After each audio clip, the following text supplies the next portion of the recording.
Hey bitches, let's fucking talk about it. I have so much to update you on. I hope you guys can hear me. I don't want to be holding the phone. I need to talk to you guys, okay? I need to talk to you. I wish I could go on a live for just close friends, but they don't have that. So this is not what I was gonna do right now. I was gonna make myself something to eat. I was gonna journal. I was gonna do things, but I need to tell you the tea. I can't hold it in any longer, okay? Let's fucking talk about this shit, bitches. Let's talk about what happened last night, okay? First things first, I'm the realist, because you know what? Tomorrow, a hot-ass video is dropping. You motherfuckers aren't even ready for it. It is a 10-minute long video, but the tea is piping fucking hot. Oh my God, it's such a good fucking story.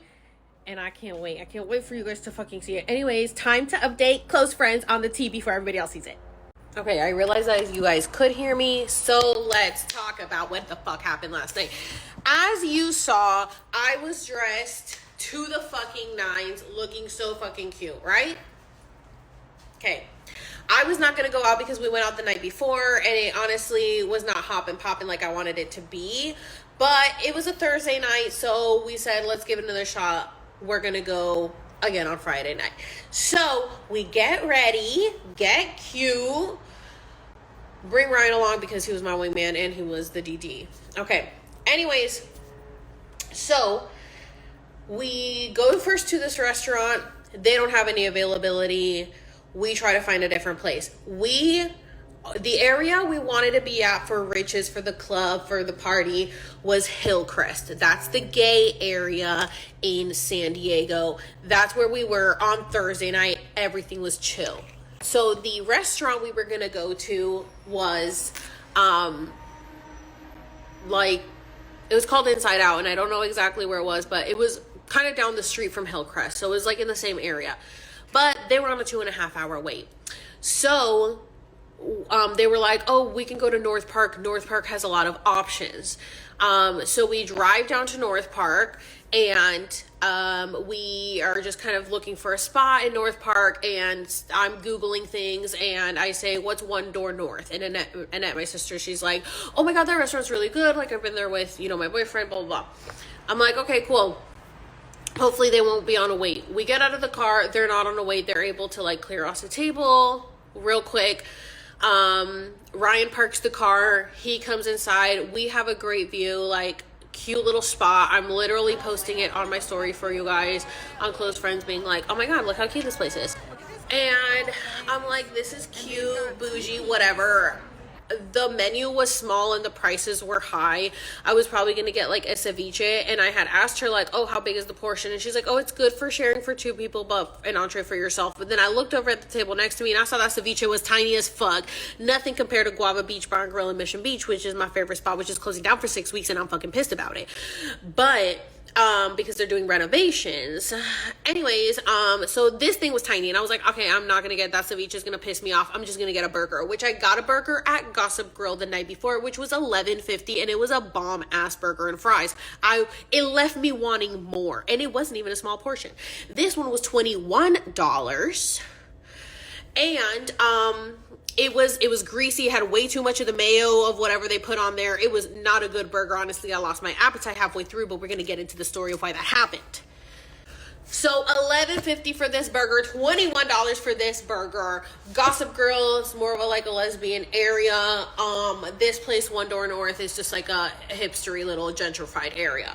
Okay, so the server seemed cool at first. She's chill, whatever. I'm keeping an eye because when I go to restaurants, I like to observe. I like to see how many tables does the server have so I can understand what their pace is. I can understand how many tables are they taking, what's going on with the kitchen, how fast is food coming out. I like to observe and make notes of everything. So I'm watching her go from her table to her table, and I'm like, okay, so she's got about 7 tables, but this is a very small menu. It's very easy to serve here. They have their little pocket. They don't even have to write orders down and go to the computer. They put them in as we go. So I'm like, this is pretty much a little cakewalk. This isn't really that bad. And then she had a bigger table at the end, and I was like, she's banking off that table. That table's racking up a check. So everything's fine and dandy at first. Now we order Brussels sprouts to start, and I say, can I please have an extra side of balsamic with that? The balsamic never comes out when the Brussels sprouts come out. She also never actually checks and asks, how do you like the Brussels sprouts? How did everything come out? Does not do any table checks. Okay? And like as I'm telling the story, I'm remembering more stuff, and so I'm going to get more pissed off. Okay. So she does not do a table check on that, and I'm like, okay, whatever. Then our food comes out. When our food comes out, she sets down my sister's pasta. Not the server. This is just another girl who's just running food. She sets down my sister's pasta, and then she goes, chicken sandwich. And Ryan is sitting next to me, and he points to me. But I didn't have the chicken sandwich. I had a burger. We realized that's Lindsay's, Annette's friend's food. And so he goes like this, and then he turns around and points like this. So the girl does like about like that, and then twists and turns to give Lindsay her plate. And when she does that, there's a side of honey and a side of ketchup on the plate, and it goes sliding off, and it lands right on Lindsay's lap. So honey and ketchup right on her lap. She looks like she just like got her period or pissed herself on her pants. The girl is freaking out. At first I thought maybe it was a fry that fell on her, until I saw her pick up the ramekins and I saw that it was fucking ketchup and honey. I'm like, you're fucking kidding me right now. Because now we had plans to go out after, so now this is going to throw off the whole trajectory of the night. The girl starts apologizing profusely. She's like, oh my God, I'm so sorry. She's grabbing napkins. She's like, what can I do? Is there anything I can get you? Can I get you something? And she's just like, no. And then that's my sister's like, do you want more fries? She's like, there's plenty of fries on here. Now, I didn't say anything, and I just kept my mouth shut because I thought the girl knows the next step is to get a manager. The next logical step when you have a situation like this is you tell the server and you tell the manager right away, and they should both be at the table within minutes. There should not be any downtime when this is happening, when there is a situation like this, okay? So I think, okay, the girl's gonna go and tell the manager's gonna come over, the server's gonna come over, and like it'll get figured out. But guess what? That didn't happen. That did not happen. And we were just sitting and waiting and sitting and waiting for so long, to the point where I literally lost my appetite, but I would have been done with my meal. I had about this much of a burger left and some fries before we could get anybody's fucking attention to come over to us, after my friend just got fucking food all over her pants. Why was no one coming over to acknowledge the situation at all? And the server walked by the table 3 to 4 times. 3 to 4 times I saw her doing table touches, go act like she's gonna come to us, turn around and go somewhere else. I'm like, so she must not know. What we figured was the girl, the food runner, was so scared shitless, that she didn't tell the server. And so the server must just not know. But also I found it odd that she never did a table check. Within 1 to 2 minutes of the food hitting the table, a server should be there to ask, how did everything come out? Does anybody need a refill? Is there any condiments I can get you? That is the proper thing to do. So she has not checked on us with our Brussels sprouts, and now she has not checked on us with our entrees. So I'm like, okay, what's happening? So it's not until we're all just like staring the fucking bitch down that she decides to come over to us, because she has no options left. All of her other tables are pretty much gone. Oh, but wait a minute. The table that was at the end that I said she was racking up a check for, or they were racking up a check for her, it was their birthday, and she brought out a little cake and candle and everything. And so we were making excuses. We were like, okay, she's got a birthday, she's just a little taken up with all that, but she must not know, because the minute she knows she's gonna be over here, beelining over here, no, we were wrong. We were bamboozled. So when she finally comes over to us, because she's got no options left because every other table has checked out, she walks over and is like, okay, so is there anything else that I can get for you guys? And I said, yeah, I would like to speak to a manager, please. And she says, oh, she turns to my sister's friend and goes, oh yeah, I heard about what happened with the honey spilling on your pants. So sorry about that. I mean, even though there's nothing I can do about it. I heard about the honey spilling on your pants. So sorry, even though there's nothing I can do about it. That was what she said. We were jaws on the floor. So you knew. So you knew about it. Take her to jail. Take her to jail. So you knew about it, and yet you decided to ignore it and run away from the problem. You're going to have to face us eventually. I have even had tables ask for a different server because they didn't like me, and I went up to them and asked them why they didn't like me. What did I do so that I could correct my issue? You bet your ass if my food runner had spilled something on my table, I would be fucking sprinting. I could not believe the fact that this girl admitted to the fact that she knew and still decided to ignore the problem, not apologize once, and then when it happened, still say, sorry, but there's nothing I can do about it.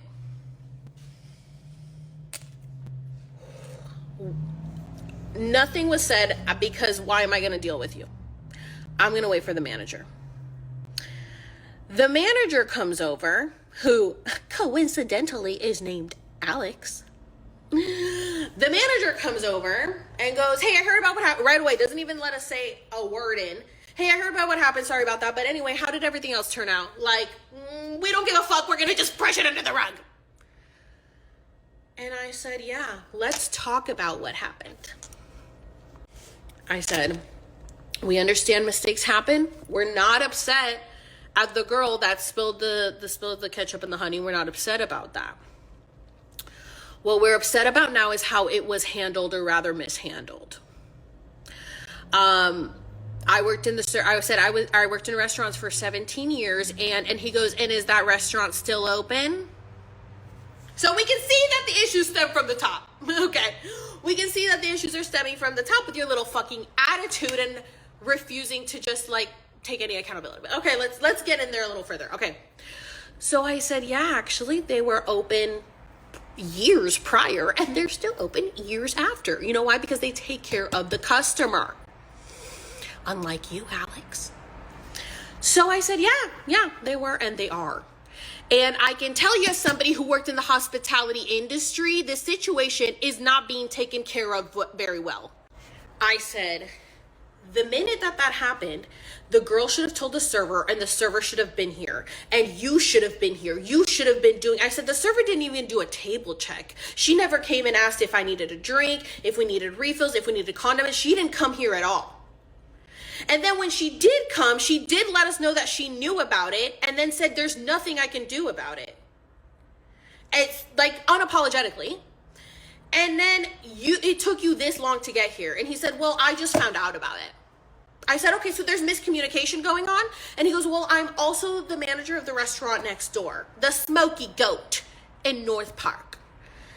And I said, and I'm thinking, like, you dumbass, you're letting them fucking use you in 2 restaurants with 1 pay. Shows how smart you are, buddy, but okay. So he's telling me that he's managing to, like, I give a fuck. Excuses.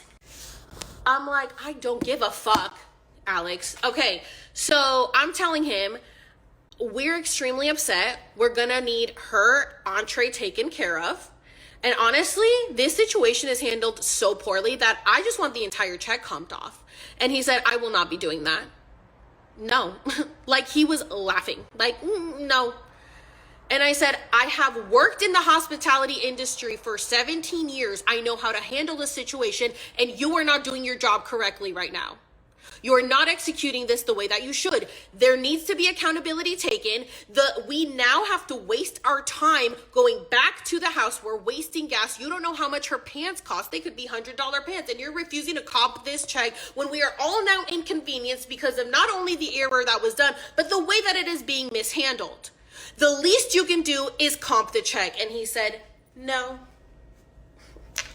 He said, no, I will be taking hers off. Do you want a dessert? I said, no, I don't want a dessert. And if you can take off a $10 dessert, at least take off half of my meal, $10, for this shitty fucking $21 burger that sucked anyway. I said, we didn't come here looking to get anything for free.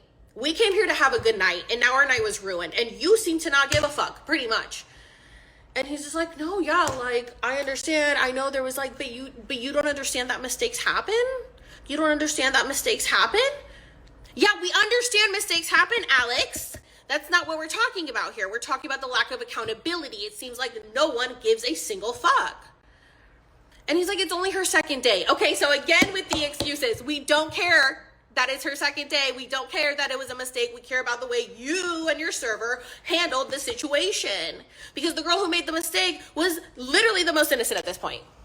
So he's still sitting here like, yeah, so I'm not going to do that. And so Ryan jumps in and goes, okay, well, she did have a drink and she did have an appetizer, so you can take those off. And he was like, okay, well, no, he first goes, I don't know, I really can't take off alcohol because it's a liability. And like him and Ryan at this point are getting chummy because Ryan likes to step in and play like, you know, devil's advocate and kind of mediate the situation, and he's a man, and so then men respond well to him. So the minute he jumps in, Alex starts chumming it up with him, and he's like, yeah, I also work next door. And he's like, oh my god, the Smoky Go, yeah, I heard that's a great place. And he's like, yeah, we won best fries. Good for fucking you, Alex. It's not that hard to fuck up fries. So that's his claim to fame. He won best fries at a restaurant that he's being spread very thinly to run back and forth from. So they're talking about how all that shit, completely disregarding us and villainizing us for speaking up. So we're feeling like the bad guys for bringing up what happened because they're like, what the fuck do you want me to do about it? Get over it. That's the attitude that they were spewing. What the fuck do you want me to do about it? Get over it. So him and Ryan have their little small talk. Ryan diffuses the situation because clearly he wasn't responding well to two women speaking up, mostly me. My sister chimed in a little bit. And her friend, she just kind of stayed quiet, let us do the talking. But no, did not give a fuck about anything. Didn't give a fuck. He said, thanks for your feedback, and I'll send out some emails. And I think he's the one who needs the feedback, so here I am to give it to you, Alex. Let's talk about it. I found it hysterical that we had the same name because I said, wow, a reflection of me who I don't want to be and who I could have been. And I will say that Ryan also mentioned that he was in restaurants, and instead of him being like, oh, are those still open? He goes, oh, you made it out of the industry? How'd you do it? But he didn't ask me. Well, let me tell you how I did it, Alex, by exposing restaurants like yours and people like you. You should have just done what you should have done. The way you should have done it correctly, and none of this would be happening. Because now shit's about to get very fucking messy. It's gonna get messy. You know why? Because the internet never dies, and I will find your skeletons. Because you got the wrong fucking one. So, guess what? The skeletons were dug up. And let's talk about what we were able to find. It's very easy because Google exists. And so does social media. So, my sister and I still had to pay for our meals, and it still came out to $62. We paid separately. My sister's nicer than I am. She still left $5. I left $1, and that was for tip out. Because not only did they not give a fuck about actually doing anything, we still waited an additional about 20 minutes for the fucking checks to be dropped off, the checks that we didn't want to pay. And if I wasn't with those people, I would have walked my happy ass out. I would have said, comp my fucking check, I'm not paying for this, and left. But I didn't. Because he said, I will not be comping it. So what did we do? We waited to pay for the horrible service and food we just had. And it took for fucking ever. If you know that there's already an issue, why are you still taking this fucking long to get us out of the restaurant? Because the longer we sit, the more pissed off we're gonna be. It's like these people have never worked in a restaurant before. I don't understand. There's a way to play the game, people. There's a way to play the game. And you get out of it by playing the fucking game, Alex, and doing things the way that you should, which is what I did. Because you asked Ryan how he got out of it, but you didn't ask me. Why? Because I'm a woman? After I said I worked in restaurants for 17 years, you had nothing to say. Except for, is that restaurant still open? Like it would be an issue the restaurants I worked at, because clearly the restaurants you work at are failing. Because they have you doing multiple jobs and you're getting used and abused. But let's see why you're stuck in restaurants. I love the restaurant industry. It is the one thing that I would continue to work at till the day I die. I love it. But some people get stuck in it because of their choices. And I think Alex might feel a little stuck. So we head on over to the Instagram and look up the Smoky Goat. And we're able to find that they are now hiring. And then it says at Alex Fatoohi. Email, whatever. Alex Fatoohi. Google Alex Fatoohi. Find his Facebook. Just the third one down is man charged for manslaughter for driving drunk and killing a 60-year-old male sleeping under a tree, which to me is going to give me unhoused, which I guess is now the proper way to say for homeless people. I'm going to assume that it was an unhoused person sleeping under a tree. And Alex was driving home after getting a job promotion in Mission Beach. So the location and the age adds up. And he was riding on a motorcycle and crashed into this man and killed him. And his family bailed him out on $15,000 bond.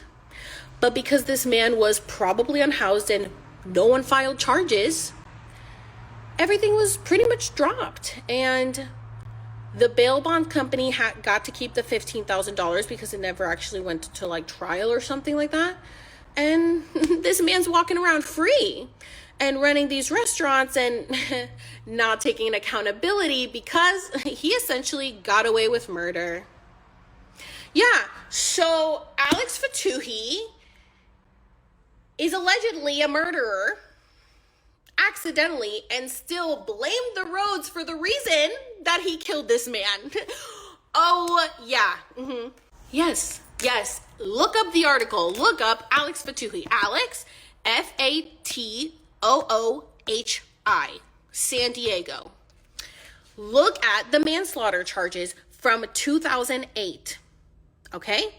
He got a job promotion and was partying with his coworkers at 23 years old. Got on his motorcycle, took a sharp turn, hit this man sleeping under a tree and killed him.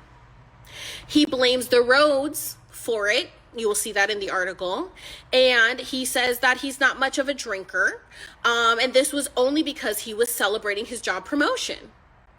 His lawyer, also, that was the defense. And then they had a bunch of people from his restaurant write letters to the judge talking about how he's a great person and he is very responsible. So this is why Alex didn't give a fuck about my friend spilling sauce on her pants. Alex has committed manslaughter and still blamed the roads. Didn't blame his drinking. Still says he's a good person. Still walks free amongst us, not taking accountability because when one allegedly gets away with murder, then who the fuck cares about anything else? Well, Alex met his match. Meet the girl version Alex, who has a voice and has a platform and will do investigative journalism and just state the facts that are available on the World Wide Web. And I bet you didn't think this would be drugged up 16 years later, but I'll tell you what, Ronald Wall is rolling over in his grave right now thanking the Lord and Jesus Christ for me. Because I know Donald has been waiting. He's been waiting for one of God's little justice warriors to come around and represent him. Because no one was representing him when he died. No one gave him a voice. No one filed charges. No one did anything because he was essentially an homeless man, possibly an unhoused man who was sleeping under a tree. So is that even a person? Is that even a person in the city of San Diego, in the world's view? Is that even a person if they don't have a home? Who cares? Alex can just walk the streets free after drunk driving and killing someone because he's a good kid. And the roads are to blame. And since no one claimed this man Donald, Alex gets to not pay any consequences for his actions. But I'll be here to remind the world of it. I am here. You fucked up. You fucked up. I always say these things happen to me because I am meant to bring light to it. And how do I know this? Because if you read the article, the preliminary hearing was set for none other than my birthday, May 20th. And how did I know? How did I know that something had to happen for me to dig a little deeper and for me to expose the truth? Because people think that they can just do things and that they're never going to be held accountable and that everyone's just going to stay quiet and I'm just going to keep getting away with everything and doing whatever the fuck I want in life. Well, you got the wrong one. You fucked with the wrong one because God brought us together with a little help from Donald for things to come to light. And who would have thought? If you just would have probably comped our check, none of this would have happened. And I do also want to make it clear that the girl's name, I did post a picture of the receipt on the video. Her name is Sonia, and she will also be held accountable. I will be calling her out in the video. I did call her out because Sonia, baby, your Instagram is private, but it does say 5 foot and full of rage. And we saw a little bit, we could tell you were pissed, but you still got to own up to it. Even though it wasn't your fault, it was your table. And you can win back a table if you know how to handle the situation. Because I was in the service industry, I would have tipped you completely fine. This wouldn't have been an issue if you knew how to handle the situation. But you chose to run away, so now your name will be dropped in the video so that you can also learn a lesson. I don't know what to tell you. I was put here for a mission, and part of it is calling people out who refuse to take accountability, who think that they can just keep going on and doing things and not be held responsible. I am especially sick and tired of San Diego and this entitlement attitude that everybody has here. The food industry is huge in San Diego, yet the service industry is horrible. No one gives a fuck about service here. Everyone is just entitled. They act like you're inconveniencing them for going into their workplace. And I used to hate when I was working and people would come into my job pissed off. And I said, nobody told you to come eat here. You're sitting at my table. I'm here to serve you. I'm going to match your energy if you're going to have one with me, but you better turn it around because nobody told you to come in here with a fucking sourpuss attitude, bitch. Because I'm the one here working for $2 an hour and for your tip. So why the fuck you come in here mad? But when I go to a restaurant, I'm there to have a good time. I'm happy. I'm smiling. I'm drinking. I'm doing this. I'm eating. You can win us back when an accident like that happens. The worst thing to do is run away and double down, and they both did it. Because let me tell you, when we finally got around to getting our checks, we have it split up. My sister's paying hers and her little tablet. And then I have to pay mine. And the girl, Sonia, just starts making conversation like, wow, it's like a really chilly day out. It's like kind of like chilly out there, but like a little warm in here. And then Ryan, because the girls are not going to fucking talk to her, bitch, because I really wanted to be like, you completely mishandled that situation. I wanted to go lecture her. But since she didn't want to hear it and she wanted to play this middle is dum-dum, we got to talk about it here, Sonia. Ryan starts making conversation like, oh yeah, there's some PGA golf thing going on. She's like, oh my God, I know they're going to make so much money. And it's like, maybe they'll make money because they know how to handle situations. And she's just not once. She brings it up literally as we get up to leave. She goes, and again, so sorry about that, honey. Sonia, baby, this is what happens. This is how you grow up, baby girl. This is how you grow up. Because you have to be woman enough to face the shit head on. I'm telling you, you'll make a lot more money that way. When I fucked up, I would always tell people, I fucked up, my bad. I am so sorry, this is my fault. I forgot to do this, I fucked up. And people love it when you take accountability. People do not want to hear excuses, Alex or Sonia, if you're watching this. They don't want to hear excuses. They want to hear solutions. People don't want you, well, it happened because this is, I don't care, it already happened. What are we going to do to fix the issue? And I try to tell him, if you want to win the customer back, you do whatever you can, and you literally don't give a fuck about this. I understand that people are struggling, but this is why you're struggling.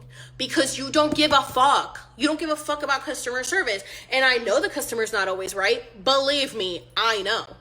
But I know when I'm right as a customer, and I know when you're wrong as an establishment. And you were wrong. It was completely mishandled. And I will not be quiet about it. And I will be exposing it. It is what it is. I don't know what to tell you. Okay? And now we're going to see what happens. Because I am tagging the location. I will probably tag Alex in it. I will tag whoever I need to tag. I'll tag the fucking... Oh, and then Lindsay, Annette's friend that was here, my sister's friend that was staying here, used to live here and worked for a San Diego magazine, who she said I still have contacts for, that I will gladly get them in touch because they love a good story like this. Let's talk about it. And if it doesn't get picked up, maybe I'll save all these videos and post them on YouTube. This is for close friends only right now, but I don't know. Halfway through, I thought this would make a great YouTube video. It's a lot of saving and reposting, but it's a great YouTube video and it's a great story. And I love how I told it. And if I sit down again and retell it, it might not come out this way. You know what I'm saying? So you getting it raw. Y'all, that is the tea. That is some hot piping tea. So stay tuned for the video tomorrow. I focused mostly on our experience at the restaurant, not the fact that he allegedly committed manslaughter, because I just wanted to drop it in there at the end, like, oh, I can see why you don't take accountability. I mean, you allegedly got away with manslaughter. And the bomb is dropped. Mic drop. And what about it, bitches? Y'all ain't even ready for 2024 because some shit's about to blow the fuck up. Oh my God.